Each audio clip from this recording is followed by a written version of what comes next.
Imagina encontrar en medio del océano Atlántico un barco a la deriva con su tripulación muerta, pero con una carga que helará tu sangre. 847 ataúdes perfectamente conservados en sus bodegas, como si el propio barco se hubiera convertido en un cementerio flotante. Lo más perturbador es que cada marinero fue encontrado en una posición diferente, como si hubieran muerto uno por uno en circunstancias que desafían toda explicación lógica. Esta es la historia del carguero Santa Esperanza y cómo su tripulación pagó el precio más alto por transportar a los muertos. Si te fascinan los misterios más oscuros del mar, suscríbete a nuestro canal para descubrir más secretos que los océanos han guardado durante siglos. El año era 1962, cuando la naviera portuguesa Transportes Marítimos Lusitanos recibió un contrato que cambiaría para siempre el destino de uno de sus barcos más confiables. El gobierno francés necesitaba repatriar los restos de 847 soldados que habían fallecido durante la Guerra de Argelia, cuyos cuerpos habían sido preservados en morgues temporales en el norte de África durante meses. La operación, conocida oficialmente como Operación Retorno Eterno, requería un transporte especial que pudiera mantener los ataúdes en condiciones adecuadas durante la travesía de 2 semanas desde Argel hasta el puerto de Marsella. El Santa Esperanza era un carguero de 156 metros de eslora que había sido modificado específicamente para esta misión. Sus bodegas fueron acondicionadas con sistemas de refrigeración y ventilación especiales, diseñados para preservar los restos mortales durante el largo viaje. La tripulación, compuesta por 23 hombres experimentados, había sido seleccionada cuidadosamente por su profesionalismo y su capacidad para manejar cargas sensibles. El capitán Manuel Rodríguez, un veterano de 47 años, con más de 2 décadas navegando por el Mediterráneo y el Atlántico, había aceptado el comando a pesar de las supersticiones de algunos de sus colegas sobre transportar tantos muertos. Lo que la tripulación no sabía era que entre esos 847 ataúdes se encontraban los restos de soldados que habían muerto en circunstancias extraordinariamente violentas y traumáticas. Muchos habían perecido en emboscadas nocturnas en el desierto argelino, otros en explosiones de minas terrestres y algunos en combates cuerpo a cuerpo que habían durado horas.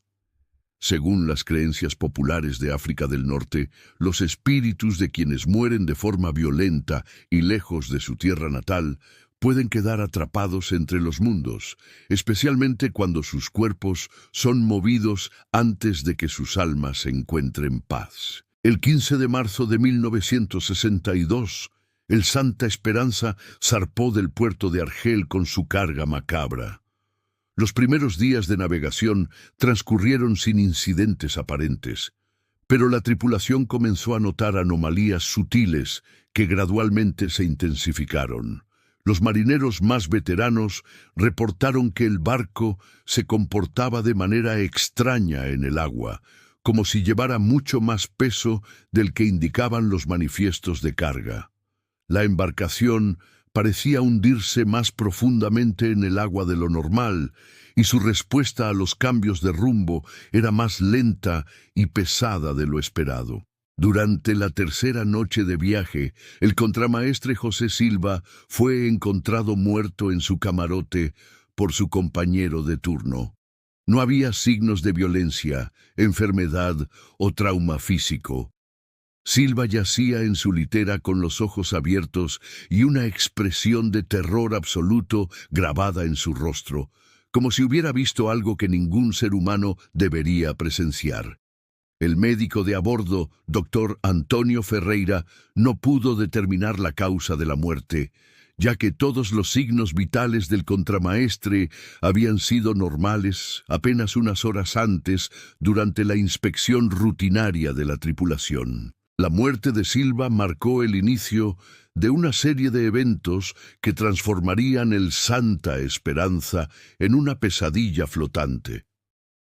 Los marineros comenzaron a reportar avistamientos de figuras espectrales caminando por las cubiertas durante las horas nocturnas, siempre dirigiéndose hacia las bodegas donde se almacenaban los ataúdes. Estas apariciones no eran vagas o difusas, sino figuras claramente definidas de soldados en uniformes militares franceses, algunos con heridas visibles que correspondían a las descripciones de cómo habían muerto en combate. El operador de radio, Miguel Santos, fue la segunda víctima. Fue encontrado en la sala de comunicaciones con las manos aún sobre los controles de transmisión, como si hubiera estado intentando enviar un mensaje de emergencia cuando algo lo detuvo abruptamente. Su cuerpo no mostraba signos de lucha o trauma, pero su expresión facial era idéntica a la de Silva. Terror puro e indescriptible. Lo más inquietante era que los equipos de radio habían sido dañados de alguna manera inexplicable, como si una fuerza sobrenatural hubiera interferido con los circuitos eléctricos. A medida que los días pasaban, más miembros de la tripulación comenzaron a sucumbir a lo que el doctor Ferreira describía en su diario médico como muerte por terror extremo. Los hombres morían sin causa médica aparente, pero todos compartían la misma expresión de horror absoluto. Algunos eran encontrados en lugares imposibles, como si hubieran sido transportados allí por fuerzas invisibles. El marinero Carlos Mendoza fue hallado dentro de una de las bodegas refrigeradas, entre los ataúdes, a pesar de que esa área estaba cerrada con llave y solo el capitán tenía acceso. Los supervivientes comenzaron a reportar fenómenos cada vez más intensos. Las temperaturas en ciertas áreas del barco descendían dramáticamente sin razón aparente, creando zonas de frío sobrenatural que no correspondían con el funcionamiento de los sistemas de refrigeración. Los ataúdes en las bodegas parecían moverse por sí solos durante la noche, reorganizándose en patrones que formaban símbolos militares o mapas de batallas. Algunos marineros juraron escuchar marchas militares y órdenes gritadas en francés provenientes de las bodegas selladas. El capitán Rodríguez, desesperado por mantener el control de la situación, ordenó que las bodegas fueran selladas con soldadura y que ningún miembro de la tripulación se acercara a ellas sin su autorización expresa. Sin embargo, esta medida no detuvo las muertes misteriosas.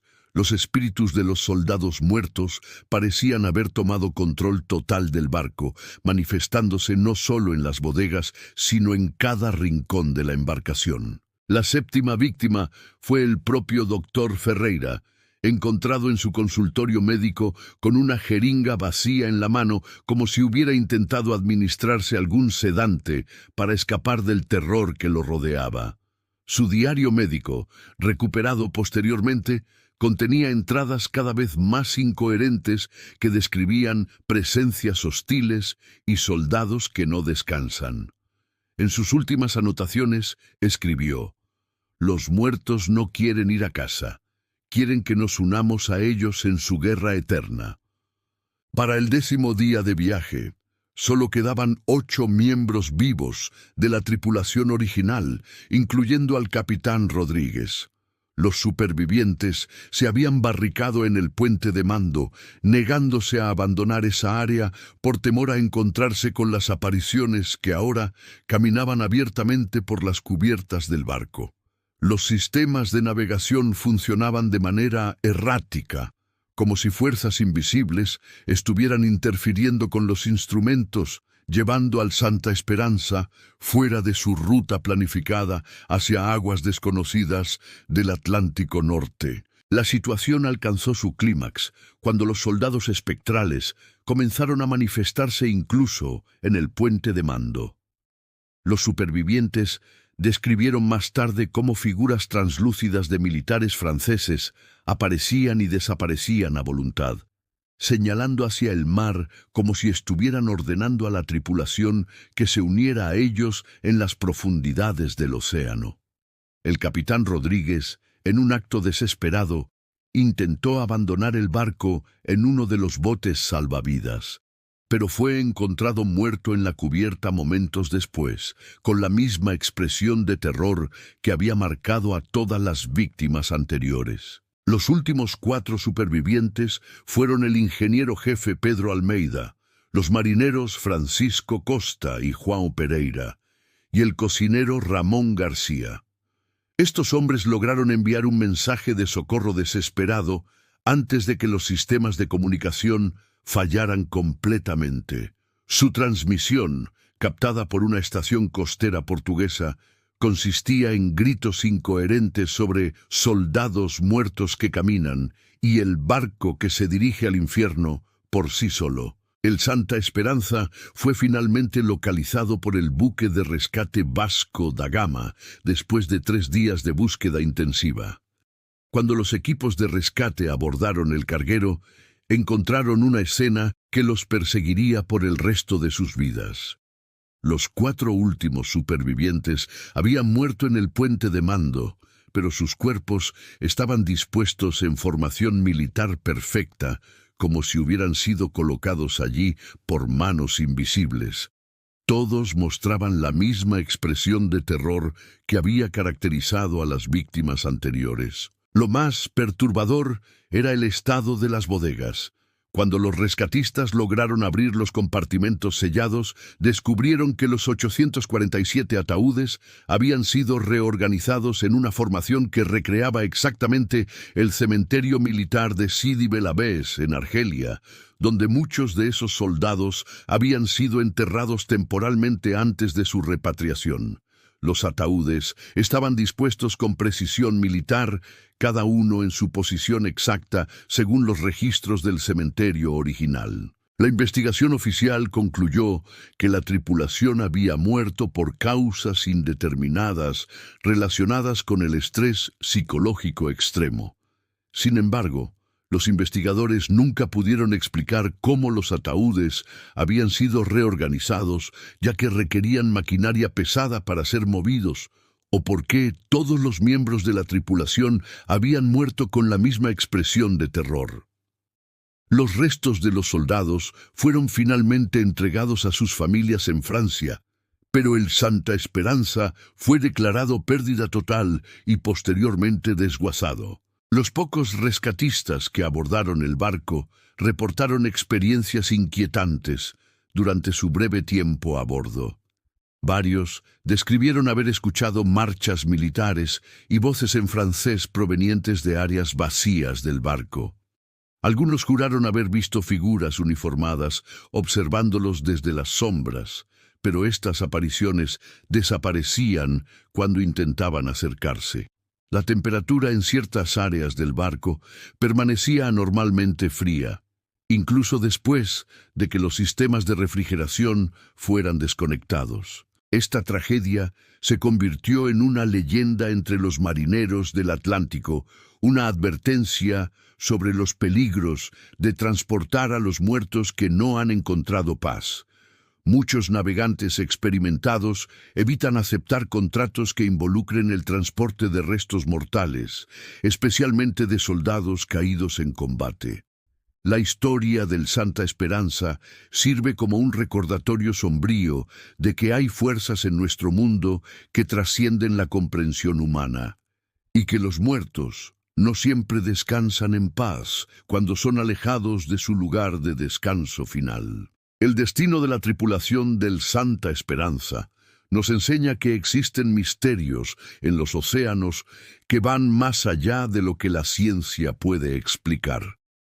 Los 23 marineros que perdieron la vida en esa travesía maldita se convirtieron en parte de una leyenda que continúa fascinando y aterrorizando a quienes navegan por esas aguas. Si esta historia te ha impactado tanto como a nosotros, no olvides darle like a este video, compártelo con otros amantes de los misterios marítimos y, sobre todo, suscríbete a nuestro canal para descubrir más relatos que desafían los límites entre la vida y la muerte.